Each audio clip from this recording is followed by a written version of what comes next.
আমাদের বোন একটি প্রশ্ন করেছেন যে সিজদাতে যে আমরা দোয়া করব, এটা কোন দোয়া করব বা কিভাবে করব যদি একটু বলে দেন। জি, এটা অত্যন্ত গুরুত্বপূর্ণ প্রশ্ন। বিশেষ করে রমাদানে আমরা আল্লাহ তাআলার কাছে বেশি বেশি দোয়া করব।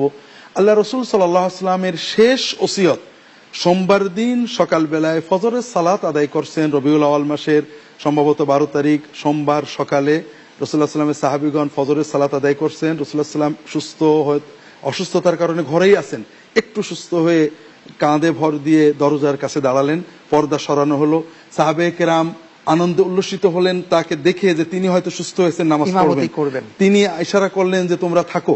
তারপর বললেন ফাআম্মার রুকু ফাআযিমু ফীহি রব, রুকুতে তোমরা রবের তাজিম প্রকাশ করবে, ওয়া আম্মাস সুজুদ ফাআকতিরু ফীহি মিনাদ দুআ ফাইন্নাহু কামিলুন আইস্তাজাবা লাকুম। যখন সাজদা করবে তখন বেশি বেশি দোয়া করবে, কারণ সাজদার দোয়া কবুল হওয়ার সম্ভাবনা খুবই বেশি।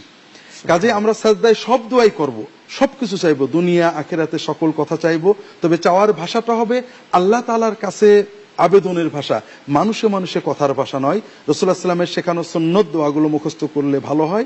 এছাড়াও আমরা আল্লাহর কাছে সবকিছু চাইতে পারি। আমরা যদি আমাদের নিজেদের ভাষায় দোয়া করি, অনেকেই দোয়া পারেন না, যে মাতৃভাষায়। এটা আমাদের দেশের জন্য একটা বেশ জটিল প্রশ্ন, কারণ আমাদের দেশে যে ফিকহের কিতাবগুলো পড়ানো হয়, যার ভিতরে শামী কিতাব অন্যান্য কিতাব রয়েছে, এখানে লেখা হয়েছে যে মাতৃভাষায় দোয়া করা মাকরু।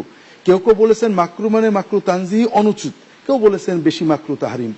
এটা হলো হানাফি মাযহাবের ফকিহগণের মত।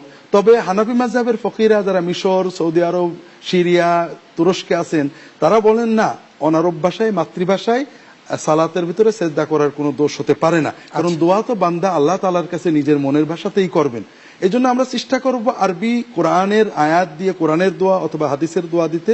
এরপরেও যদি কেউ একান্ত না পারেন, নফল সালাতে, তাহাজ্জুদ সালাতে মাতৃভাষায় দোয়া করতে পারেন। বিশেষ করে কোরআন বা হাদিসের যে দোয়াগুলো, এর অর্থগুলো মনের আবেগে বলতে পারেন।